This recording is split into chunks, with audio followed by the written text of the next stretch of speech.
Guys welcome to my YouTube channel. Guys आज के इस वीडियो में हम बात करेंगे त्रिकोणमिति टेबल यानी त्रिकोणमिति टेबल के बारे में, जो कि आपको बहुत ज़्यादा सहायता करता है। इसकी बिना त्रिकोणमिति का कोई भी सवाल नहीं लग पाता है, तो आपको इसको मान याद करने में प्रॉब्लम होती है। लेकिन आज के इस वीडियो में ऐसी ट्रिक बताऊंगा, आपके साथ शेयर करने वाला हूँ कि आप बुढ़ापे तक नहीं भूलोगे, 7 जन्म आपका याद रहेगा। ठीक है, इस ट्रिक और इतनी आसान मेथड बताऊंगा कि आप आंख बंद करके त्रिकोणमिति टेबल कहीं भी बना लोगे। तो आइए शुरू करते हैं आज की धमाकेदार वीडियो को। ठीक है, तो सबसे पहले हम ट्रिक की बात करेंगे कि कौन सी ट्रिक है जिसे आप लिख दोगे तो पूरा का पूरा त्रिकोणमिति टेबल आपकी आंखों पर हो जाएगा और आपके हाथ में हो जाएगा। ठीक है, तो वो ट्रिक कौन सी है? देखो, एक ट्रिक है। ठीक है, ट्रिक क्या है? यहाँ पे 0/4, 1/4, √2/4, √3/4, √4/4। ये ट्रिक आपको केवल याद रखनी। ठीक है, इस ट्रिक को अगर आप याद रख लेते हो तो आप समझो कि पूरा जीवन पर्यंत ये आपको तैयार रहेगा। कोई भी कहीं भी आपसे पूछता है तो आप तुरंत का तुरंत इसके जवाब बता दोगे। ठीक है, अब देखो ट्रिक कैसी लगानी है। सबसे पहले आप जानो तो यहाँ पे साइन 0 अंश की वैल्यू क्या होती है? 4 का भाग आप 0 में दोगे। ठीक है, 4 का भाग आप 0 में दोगे। जब भी किसी भी संख्या का भाग 0 में दिया जाता है तो उसकी वैल्यू ऑलवेज क्या आती है? 0 आती है। इस चीज को तो आप जानते होंगे। तो यहाँ 4 का भाग 0 में देंगे तो √0 का भी वैल्यू क्या आ जाएगा? 0। ठीक है, तो साइन 0 अंश की वैल्यू क्या हो गई आपकी? 0। ठीक है, साइन 0 अंश की वैल्यू 0 हो गई। अब इसके बाद आपको यहाँ पे है तो ये 1/4 है। ठीक है, √1/4। तो देखो यहाँ पे जैसे √1/4 दिया है तो देखो √1 का वैल्यू होता है ±1। ठीक है, यानी कि ये इससे बाहर निकल जाता है, केवल इसका वैल्यू 1 होता है। और यहाँ पे √4 है तो √4 की वैल्यू होता है केवल 2। ठीक है, अब इसको चीज़ को समझ जाओ आप थोड़ी सी। जैसे इस पर कैसे 2 हो गया? क्योंकि अगर 2 को आप लिखोगे तो 2 का स्क्वायर लिखोगे √4 को, तो इसके बाद जो 2 और √ की वैल्यू होता है 1/2 पावर पे। 1/2, 2 से 2 कट गया तो इसकी वैल्यू कितना आ गई?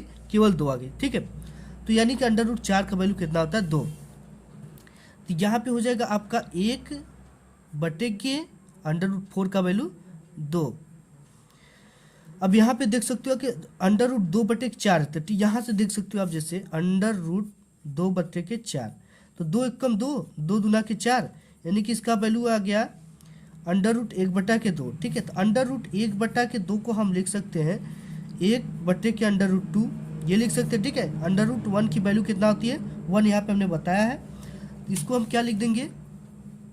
2 एकम 2 और 2 दूना के 4, 1/√2, ये हो गया। अब यहाँ पे क्या है? √3/4, तो √3 की वैल्यू √3 में ही रहने देंगे। ठीक है, √4 का वैल्यू हमने कितना बताया कि क्या होता है? √4 की वैल्यू 2 होती है। ठीक है, तो हम यहाँ पे क्या लिख देंगे? √3 को इसी में रहने दिया और इस √4 को क्या कर दिया? यहाँ पे हमने 2 लिख दिया। अब यहाँ 4 से 4 कट जाएगा तो यहाँ पे क्या बचेगा? जब यहाँ पे √4/4 है तो 1 4 एकम 4, 4 एकम 4, तो √1 आ जाएगा। इसका वैल्यू क्या होता है? 1 होता है। तो यहाँ पे हमें 1 लिख देना है। ये हो गया। अब देखो, जो कास की वैल्यू होती है ना, ठीक इसका उल्टा होता है। कास की वैल्यू ठीक इसका उल्टा होता है। आपको सिंपली इसका उल्टा लिख देना है। सबसे पहले 1 लिख देना है, फिर √3/2 लिख देना है।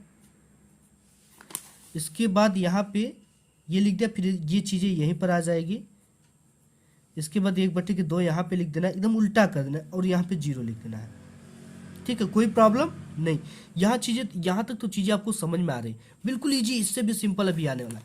अब देखो 10 का वैल्यू कैसे निकालेंगे। ठीक है, 10 के वैल्यू के लिए आपको इसका भाग इसमें दे देना, क्योंकि 10 बराबर भी साइन a/cos से होता है। ठीक है, 10 बराबर भी होता है साइन a/cos से। तो आपको क्या करना है? cos का वैल्यू साइन में दे देना है।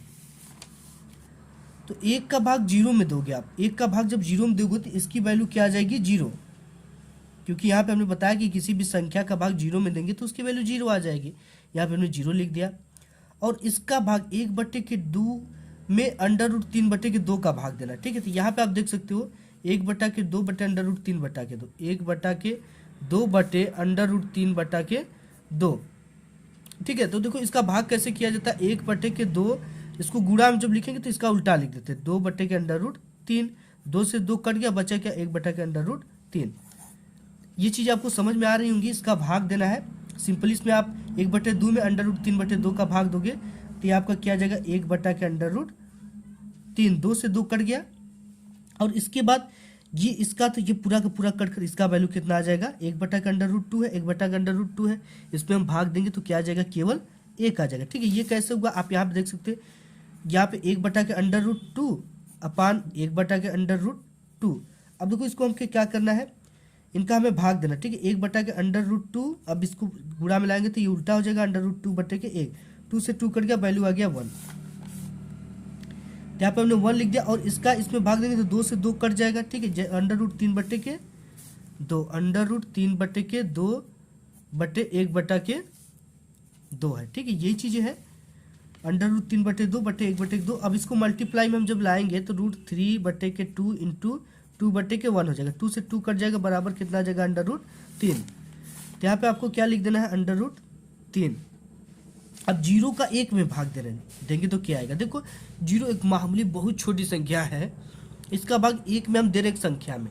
ठीक है, तो ये क्या होगा डू नॉट डिफाइन, यानी कि ये परिभाषित नहीं है। जैसे हमने यहाँ पे 1 का भाग 0 में दिया तो 0 आया, लेकिन 0 का भाग जब 1 में देंगे तो ये अनंत आता है। ठीक है, तो इसको हम क्या लिखते हैं अपरिभाषित।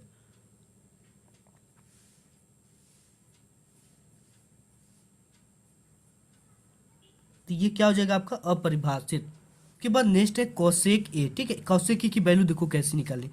अब देखो यहाँ पे कोसेक ए जो होता है वो साइन का उल्टा होता है। ठीक है, कोसेक ए बराबर होता है 1/sin ए, यानी कि कोसेक जो होता है वो साइन का उल्टा होता है। ठीक है, साइन बराबर 1/कोसेक ए हो जाएगा।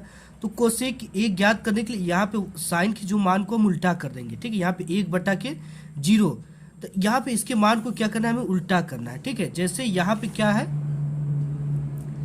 ये दे रखा है इसका मान 0, तो 0 का जब हम उल्टा करेंगे ये क्या हो जाएगा 1/0 हो जाएगा। ठीक, जैसे यहाँ पे 1 है और यहाँ पे साइन की आपको वैल्यू रखना है, जैसे यहाँ पे 1 और साइन की वैल्यू क्या है 0, तो 0 रख देंगे। ठीक है, यानी इसकी वैल्यू को हमें उल्टा करना है। कॉसेक जो था वो साइन का क्या होता है उल्टा, तो साइन की वैल्यू को हमें क्या करना है उल्टा करना है। और यहाँ पे आप 0 रख दोगे 1/2 रख दोगे तो भी मान आ जाएगा, लेकिन यहाँ पे आप सिंपली भाषा तक उल्टा करना। तो देखो जब हम 1 का उल्टा करेंगे 0 का उल्टा करेंगे तो ये 1/0 आ जाएगी, क्योंकि 1/sin ए होता है कॉसेक की वैल्यू, तो साइन की वैल्यू 0, तो 0 यहाँ पे रखेंगे तो 1/0 आ जाएगा। अब देखो जब 0 का भाग हमने बताया कि किसी भी संख्या में देंगे तो वो आएगा आपका इनफाइनाइट यानी अपरिभाषित, डू नॉट डिफाइन। तो यहाँ पे हम क्या लिख देंगे, ये 0 आ गया 1/0 यानी अपरिभाषित, इसका जब वैल्यू उल्टा किए तो यहाँ पे हम लिख देंगे अपरिभाषित।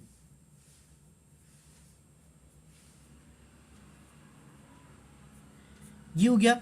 अब देखो इसके बाद 2/1 का उल्टा करेंगे हम तो क्या आ जाएगा केवल 2 हो जाएगा। ठीक है, जैसे यहाँ पे आप समझ सकते हो कि 1/2। ठीक है, साइन की वैल्यू क्या है 1/2 हमने रख दिया। अब ये चीजें क्या हो जाएगी 2 ऊपर चला जाएगा, यहाँ पे 2/1 को 2 ही लिखेंगे, तो यहाँ पे आपका क्या हो जाएगा केवल 2, और 1/√2 का उल्टा करेंगे तो √2 हो जाएगा। ठीक है, इसको हम उल्टा करें √2 ऊपर चला गया, 1 नीचे है, इसकी कोई वैल्यू नहीं है। अब यहाँ पे √3/2 है तो इसका उल्टा कर देंगे तो 2/√3 हो जाएगा। ठीक है, 2 क्या हो जाएगा √3, और 1 का उल्टा करेंगे तो 1 ही आएगा, आप चाहे जैसे इसको उल्टा कर लो। ये हो गया। अब इसके बाद नेक्स्ट है आपका सेक। ठीक है, सेक की वैल्यू को देखो कैसे निकालना है आपको, आप कभी भी नहीं भूल पाओगे इन सब चीज़ों को। कॉस सेक जो होता है वो कॉस का उल्टा होता है। ठीक है, क्योंकि यहाँ पे सेक ए बराबर होता है 1/cos ए, 1/cos ए। ठीक है, cos ए की यहाँ पे वैल्यू रखना है और सेक ए की वैल्यू इजीली निकलता चला जाएगा। तो यहाँ पे सेक ए जो होता है वो क्या होता है cos का उल्टा, 1 का उल्टा आप करोगे तो 1 ही आएगा, और यहाँ पे √3/2 का उल्टा करोगे तो 2/√3 आ जाएगा। ठीक है, और यहाँ पे 1/√2 को उल्टा करोगे तो √2 आ जाएगा, और यहाँ पे 1/2 को उल्टा करोगे तो केवल 2 आ जाएगा।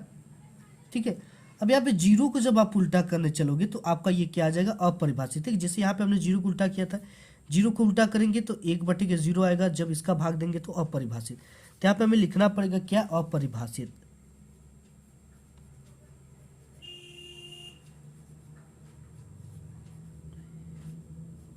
ठीक है, ये हो गया। अब जो काट होता है ये 10 का उल्टा होता है। ठीक है, क्योंकि काट बराबर होता है काट ए बराबर 1/10 होता है,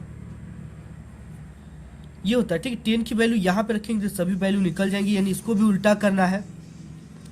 0 का हम उल्टा कर देंगे तो ये क्या हो जाएगा, अपरिभाषित। ठीक, जैसे हमने यहाँ पे 0 का उल्टा किया तो अपरिभाषित हुआ। जैसे यहाँ पे आप समझ सकते हो कि जैसे 0 है, ठीक है, यहाँ पे 1/10 की वैल्यू कितना है, 0, तो 1/0 रखेंगे तो ये क्या हो जाएगा, अपरिभाषित। तो यहाँ पे ये भी क्या हो जाएगा, अपरिभाषित।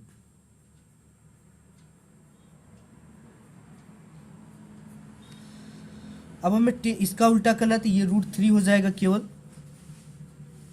ठीक है, 1/√3, तो √3 ऊपर चला जाएगा, 1 नीचे आ जाएगा। 1 का उल्टा करेंगे तो 1 ही आएगा।